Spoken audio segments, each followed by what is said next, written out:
Hello boys and girls, ladies and gentlemen, StarCraft fans and StarCraft viewers, players as well, as an addition.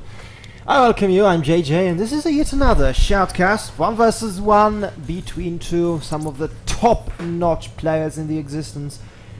And of course, Team Acer's TeamStory Cup tournament. An amazing tournament that has thus far produced some of the best games in Hearts of the Swarm. And I don't believe there's anyone in the whole planet that could say a bad thing about this tournament. Now, a short introduction of both players, a very short introduction. Playing for Team K3, Lucifron, Terran player in the bottom right corner, playing for Team mouz, Hope in the upper left corner. Wow! That was fast. I'm getting a hang of it. Now, map is of course Star Station, as we can see in the distance, cold space void, without any planet to see. For instance, as on Planet S. Anyway, Terran versus Zerg. Immortal combination, very entertaining to watch, especially as of late with a rise of sort of mech play that I have had the opportunity to see several times, which was actually quite effective in comparison to typical biological combinations of Terran players against Zerg units. Usually ending up with Marines, Marauders, Medivacs and the like, playing against Zerg's Muta-Baneling combination, or Muta-Ling in general, because Zerglings are there as well, obviously. A combination that has apparently been a thorn in Terran's side for a longer while. It's really amazing. It's only crossed. So this version of Star Station actually has a set and fixed positioning. So Lucifron knows his enemy is in the cross spawn, and Hope knows that as well. So as early of a scouting is not essential and necessary. As we can see, Hope has already sent his unit, his scouting overlord, up on the cross line, which isn't the usual case in this map if we don't know where the enemy will spawn in a fixed location. Lucifron going very standard in that opening, if you take into consideration addition of Reaper harassment as an early sort of standard part of the opener. A part of the opener which is actually, well, the whole damn those Reapers take long to build. So this opener is actually essential for Terrans in order to have greater map pressure from the very beginning, not only from the addition of helions, but only from this moment onward. Now, this, of course, harassment will end the moment a Queen arises and some additional Zerglings, especially with that metabolic boost, will be on the battlefield. And I believe metabolic boost will be ready to start straight in the moment the spawning pulse starts. Is that the case? Well, definitely yes. 3-second delay, but who can blame really mouz's Hope for being delayed 3 seconds now. First drone of the game killed by Reaper, so first blood for Lucifron, and Lucifron is inside the enemy base with a rather good timing advantage. He can do a lot of substantial damage, but the biggest priority for him for the time being is not damage, but stay alive. And he needs that Reaper to stay alive in order to conduct more pressure, especially with his body being added on the battlefield. So now we have junky bodies, and he knows for certain that the enemy is on that cliff spot, and that's a beautiful play by mouz's Hope. He is moving so swiftly and so intelligently in order to counter that sort of Reaper play up the cliff, which renders that harassment rather ineffective and obsolete, to say the least. A bunker addition reactor meanwhile in the base for Lucifron with immediate switch towards helions. Nothing surprising here, everything up to the scratch and up to the point what we could expect from that amazing player, truly an amazing personality, Lucifron as well. His brother Vortex, also playing from Team K3, is a professional player as well. Obviously if he's playing for K3, well, I don't think it runs in the genes, because esports and the ability to play on a competitive level is just that, another ability which you can in fact learn. But they certainly are doing something right, and I'd die to find out, well, maybe not die, but I'm dying to find out of curiosity what the hell that might be that they're doing so right. 4 helions on the battlefield, and that's the proximate moment when Terran might actually think about going out with those helions and maintaining more map control and exerting pressure on his Zerg opponent, yada yada yada. I believe a Warren will be here soon enough from 2 evolution chambers and some defensive structure, maybe a spine crawler. Good versus Terran, as usual. As per usual, I'd actually say. 2 barracks and well, not 2, but 1 barrack with a tech lab adding stim pack, so that shows us the tech of choice for Lucifron, I believe. It's going to be Bio. Bio with all its advantages, I mean mainly the mobility, and all its disadvantages, especially susceptibility towards banelings and their destructive potential and power. Now, 2 engineering bases added. Bio had a beautiful time in its development. With the moment the Zerg were actually faced off against Widow Mines, and they did not have a response created and produced as of yet, but over time, of course, everything evolves, and Zerg swarm the most of all, and they managed to get smart around the problem and start to bait those Widow Mine shots with a fast speed link straight into the enemy's death ball, which deals substantial damage. Now, we can see that, yes, Lucifron is keeping that pressure, trying to get inside the base, but as we can see, the wall off is pretty much done as of this moment. He's trying to stop the creep spread for the time being, and not even making an attempt to go for it and get inside his enemy's base, because he just simply knows it won't happen. Or does he? Well, no, he is playing it smart. He knows that he has speed links.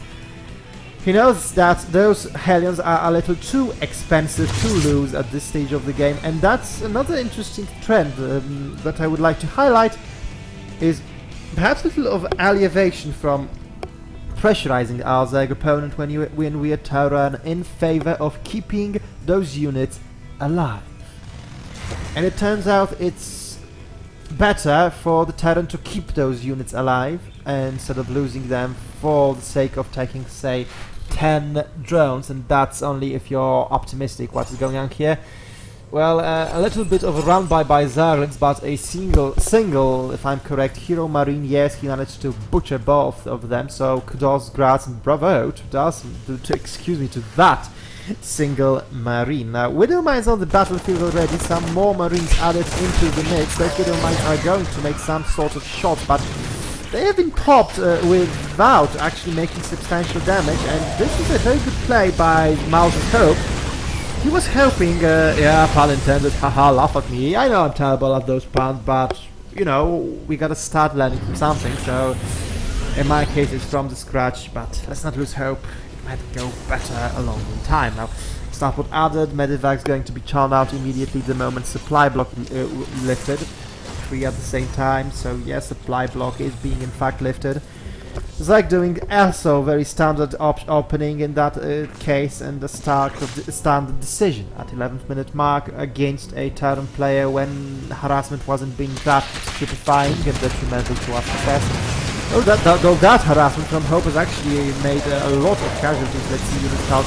3 workers for some Zerglings. Resources actually favor Terran player, but it is completely irrelevant at this stage of the game to tell who is ahead, because it will all come down to, as usual, to proper micro and effective countering of some sort of Zergling devastation attack and Baneling blast, most of all Banelings, killing entire marine populations. This is an interesting game.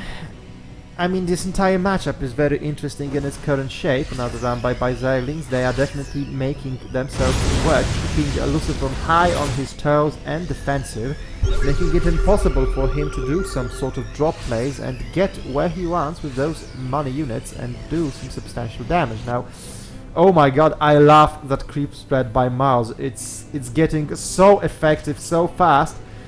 He had some problems due to Lucifron slowing down, but he certainly made up the pace, and now he is going for it like a madman.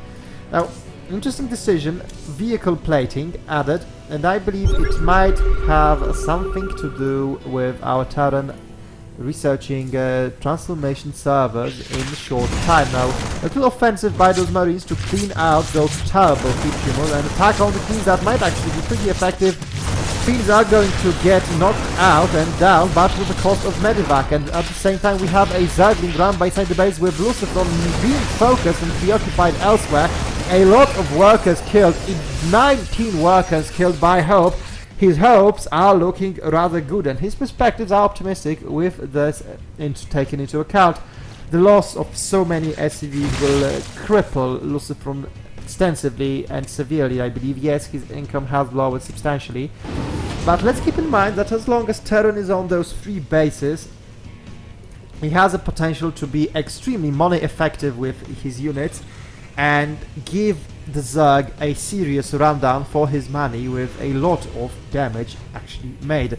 A look at the hotkeys actually shows us that Lucifron does not hotkey any of his army divisions, which is interesting, and not something most players in StarCraft do, as opposed to Hope, that which we can see has his main army focus, entirety of Neutralisks focus into another group, a scouting overseer in order to find out those pesky widow mines who might ruin your humor and mood pretty unpleasantly. Now, every single hatchery has been added to a separate shortcut. Oh my god, that shortcut on the keyboard, and that shows us, and with a general shortcut for all the hatcheries together. Now, that actually shows you that Hope is able to macro control his game flow and unit field extremely well. A lot of widow mines in this army, but I fear they might be full note, as those Zerglings are going to be rather damn effective against them.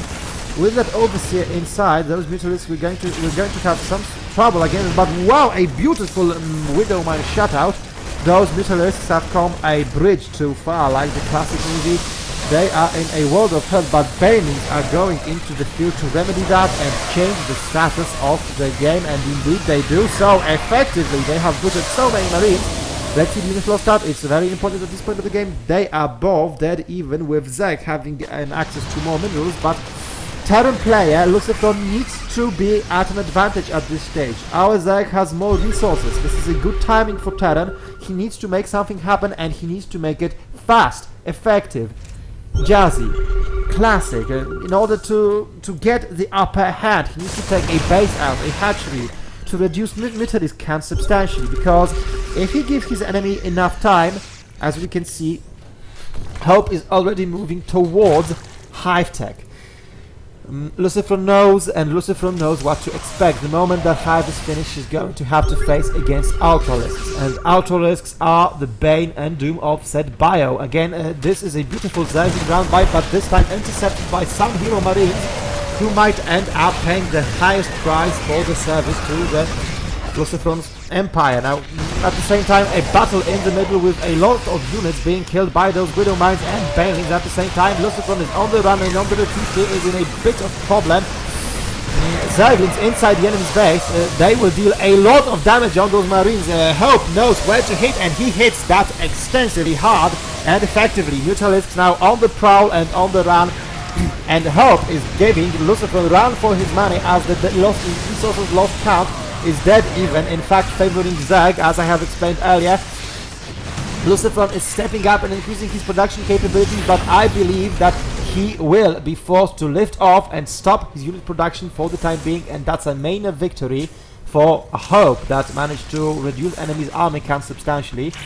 We don't want our opponent to be maxed out. He managed to lower his income, kill a lot of workers yet again, and give himself time in order to research all those juicy technologies that he wants. In that case, the adrenal glands, a second spawning pool.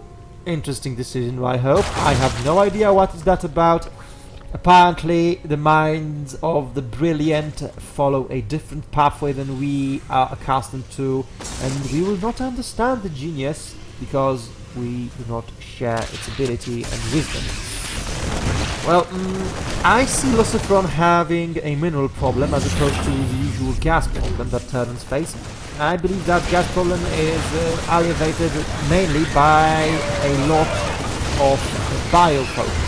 Biofocus is less gas dependent, but it would be good for Lucifron to find something to spend that expensive gas on, because, well, if he needs to do that in order to stay in this game and in order to balance his army into something more effective against this combination, which is definitely working its wonders against his opponent, and it certainly shows that Hope has practiced this matchup, this setup, this build, and this opening against Terran extensively, and it certainly shows to produce amazing results. Oh my god, one of those widow mines is certainly commander.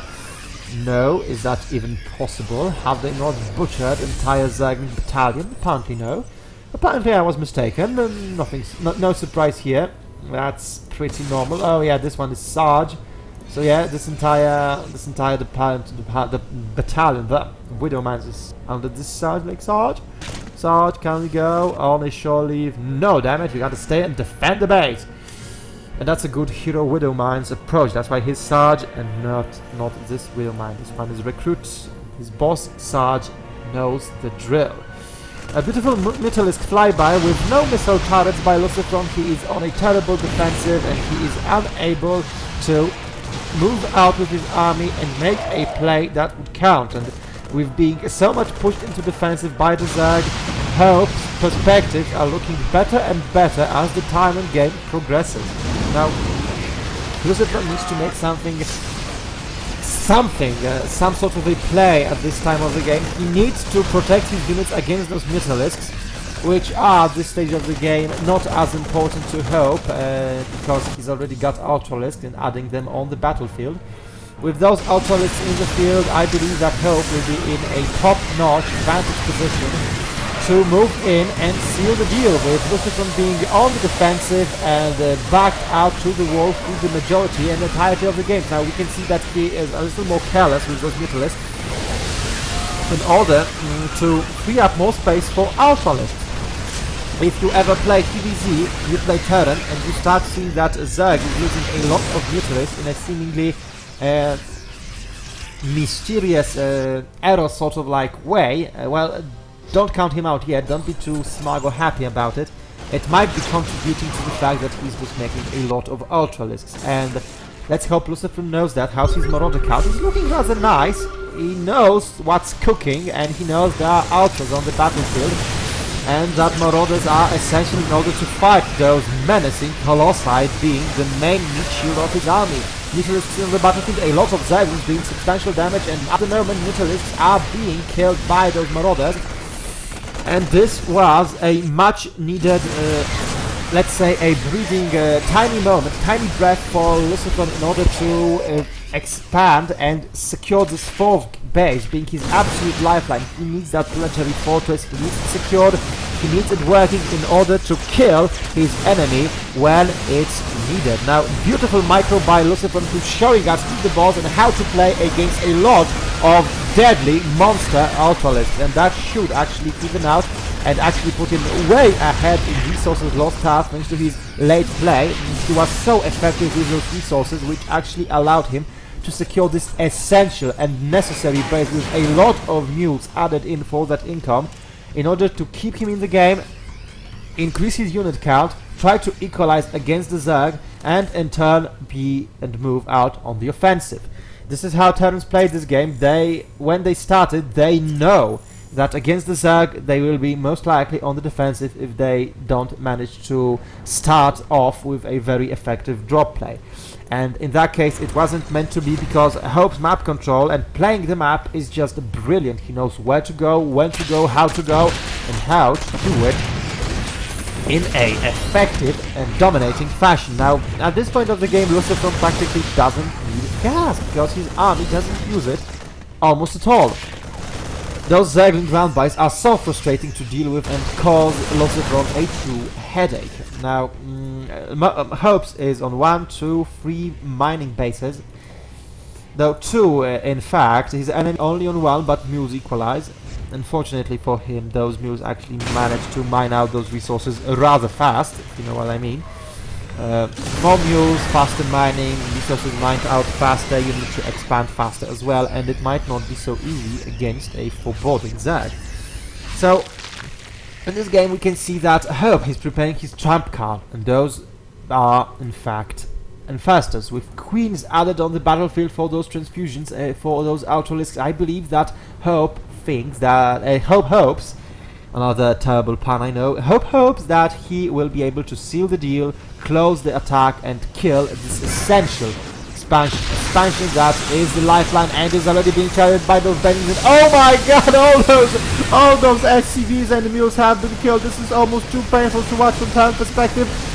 Money final growth from the high ground actually counting this entire army, and Hope could have not wanted anything more out of this game. He played it completely brilliantly, saving those bailings and busting out that rather stout and difficult to kill planetary fortress with perfect final drops on the entire army of Lucifron, sealing the deal. No transfuses even needed. Ultralists, Infestors, Banelings at this point of the game simply crushed his opponent, and crushed it in such a style. I was just shocked to see this entire planetary fortress and all those SCVs simply, oh my god, this count is so impressive, simply popped like a cherry by those Banelings, and that sealed the deal. The fall of the expansion, the fall of the last truly mining expansion has ended this game for Lucifron decisively. And with that conclusion, with that amazing performance by Hope, who cracked the problem from the beginning to the end in even a by-the-book standard, I thank you, ladies and gentlemen, for your attention. I hope we'll see each other again on the battlefield in StarCraft on one of my casts. If you have some opinions to share, replays to cast, anything at all, my email is jjshoutcasts@gmail.com. Subscribe, comment, like or dislike. It's for you, and I'll see you around next time. JJ signing out.